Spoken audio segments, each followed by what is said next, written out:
tell everyone your name and your affiliation with Stage Kids. I'm Will Chisholm. I've been with Stage Kids since, well, Grant's first show was Elf in 2016. Fall 2016, he was fourth grader. And volunteered, did green room and was in there. This is funny. I started off, they asked, like, when they gave you the parent list, and we were terrified because we wanted to still be involved, so we want to follow all the rules. So we were like, okay, I'm going to do construction, and I can't build anything. And so I was in there with Zach Lodato, and like we were building these desks and painting them. Like I was just so out of my element. And then when we were watching Elf, I'm watching these kids dance on these desks. I'm like, oh God, somebody's gonna die. But during the production, I was doing green room, and I'm a teacher in my free time. So it was like, I should be here. I can manage kids far easier. I was a parent, and then in winter of 2018, after Bah Humbug, Michelle reached out to me and asked if I wanted to be on the board, and then wanted to teach a class. I've really been involved in the organization since fall of 2016 when he got involved. It was kind of one of those things that just kind of hooked in, and it was something that I constantly wanted to go back to. How about you? My name is Grant Chisholm. I've been in Stage Kids since Elf 2016, and then kind of after I kind of phased out of my 8th grade year, I came back to volunteer, and then helping a little bit more on the technical aspect besides, like being able to run sound for Seussical. I read sound for the second Elf, and then also for Mary Poppins. So it's so fun. I just think like giving back and kind of helping other kids find their character as well, and then just seeing the show come together, it's awesome. What is your favorite Stage Kids show? Let's say your favorite Stage Kids show that you've been in, which is considerable. Does it count if I'm like clicking buttons for music cues? Does that Yes. count in? Okay, I'm gonna have to go Mary Poppins. That one was just it was really special. Like the set, the cast was amazing. It was a really, really fun show. It was so big. Yeah. It was so big. How about you, Will? That was my favorite one that I wasn't involved in, hands down. Yeah. Like it was spectacular. What keeps you coming back to Stage Kids? What keeps you involved on the board? That's right here. Yeah. Can I embarrass you? Sure. Okay. So when he was a kid, and he's still this way. He was such a ham at home. Like there's a video, I thought about this morning.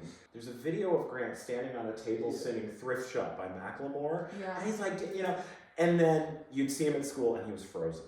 Like he was, and this was kindergarten over here, and he wouldn't relax. He was on edge, and he was extremely shy, like painfully shy. That was always it. His public persona was very introverted, but at home he was very, gregarious, very outgoing. Mm-hmm. And then when he did Elf, like Allie and I were like, I don't know if he's gonna make it through.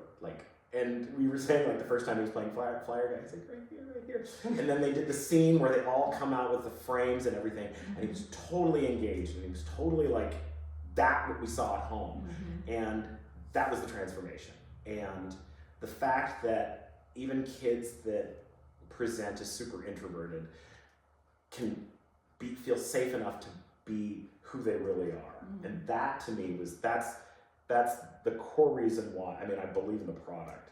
I feel like as well, it's like, I remember in like doing a college essay, it was like doing something else that's like completely different than something that you like are trying to do. Like let's say for example, like baseball, if you want to like they'd have pitchers hit to get better at pitching. I feel like almost like learning how to play another character helps you build confidence in your own character. Mm-hmm. And I just think it's just so special to see like kids grow into themselves and really just take like add confidence to their own character, and add like if they do like a funny gesture in a show, like almost like add that little comic to themselves.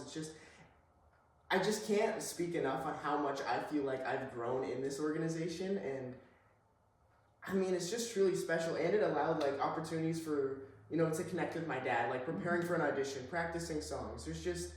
It was even a family experience too with my mom as well, like having to go find costume pieces or get undergarments or stuff like that, or even makeup, for example. Yeah. It brought my family together. I gained confidence. It was amazing. So obviously you're a teacher, So probably stepping into the classroom to teach what you already teach was not a big leap. No. But what prompted you to want to invest in stage kids like that, in that way? I've been struggling with teaching right now, and I think one of the things is not very nice. I told my wife she was teaching it with me. So, and we've never taught together. So this is our 26th or 27th year teaching, and like we've never taught in the same classroom. So it's the first time we'd ever done that. And I just was. It was kind of a way to kind of re-inspire myself to do it. Yeah. Oh, the other part too. Yeah, there was another part. I know that we've just changed our artistic director, going from Michelle to Lana, and I have 100% support for her, and I want to demonstrate that through action, not just by voice. She's worked wonders for you. She's worked wonders at Eastmont, and it's one of those things that I believe in the product because of the people that are continually working in there. And that's definitely, she was like, yeah, you should I have to for you, because you're in this and now too, and I have the utmost support and respect for you, and I can do it with my time because it's the most valuable thing I can offer. What do you feel, both of you, but as an instructor, what do you feel the culture is like at Stage Kids from an instructor's perspective? And then Grant, how do you feel the culture is from a participant's perspective? I think it's very playful. Yeah. My what I was always looking for to put in doesn't necessarily fit well. As being somebody who's been an orchestra member in musicals a number of times, it's always okay, how can I teach a class for this where my expertise is, so I don't have to learn something new? And I like the fact that when I taught body percussion those first 3 times, it would be, I found a piece of music, let's try and do this, and then we would instantly start arranging it for the people that were in there. And then the second year I taught it, we just wrote our own piece and then performed it as a class act. So it's very the kids weren't students, they were just another active person in the process of creation. That's what I really like about it, and that's the culture of the classes. It's okay, let's take this idea, and the percussion class, we kind of cap it at a small one, so the kids do feel like they're getting something a little more, or something a little bit more special out of it. It's not necessarily, there is theatrics to it, and percussion as an instrument, if you watch the symphony, we are somewhat theatrical. We are the ones moving around, and oh gosh, it was 2 years ago, we did a movie one, and we were doing a Tom and Jerry thing, and the other percussionist is the director's you guys have to bark on stage, and the other guy looked at me and he's I don't want to. I'm we're totally fine, we can do this. We had to break plates into a garbage can, and at the very end we had to run across and do this and that. And I was okay, this is where the theater comes in. And so yeah, I think I like the creative process with the students, and that's how I've kind of been able to fit being a percussionist into teaching for stage kids. I think from the more student aspect of it, I think it's definitely kind of 2 trains of thought. You're here to have fun, make friends, but also put on a really good show as well. I think that's a really cool kind of, because I feel you make so many of your best friends at Stage Kids, because you're with them so much of almost every Monday and Tuesday, or at least that's what it was when I did it. And it just is I don't know how, but it finds a perfect balance of being productive but also having fun as well. And I just thought that was really cool to have that time to meet new people, but also fine-tune your dances or fine-tune your songs as well. We're nearing the end, and I only have a couple more questions for you. Grant, this last one is more so for you. Going back to what you mentioned, the secret ingredient of Stage Kids being all of the wonderful production staff and the phenomenal educators who are really, I'm hoping that in the future we can really highlight them more, because some of them have some degrees and experience that is incredible. We have one instructor who literally performed in France did theater in France. I mean, just all these life experiences. Oh yeah. And all these degrees and things that don't come out. So we have amazing staff.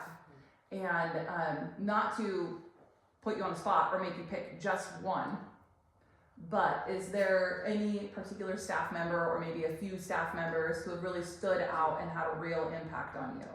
I would definitely say Lana. I mean, I Yeah. think that's like probably the go-to answer, but I just think she's done so much, like especially not just being like the choreographer for Stage Kids, but then eventually also coming to be the director at Eastmont. I always remember like during Elf, it was just the rehearsals were always fun with the choreography when she was doing it, and just like those are definitely the memories that I will always remember, and I think that's why I really got hooked, like because I love the dancing aspect, and that's always been my favorite part for musicals in general. Yeah.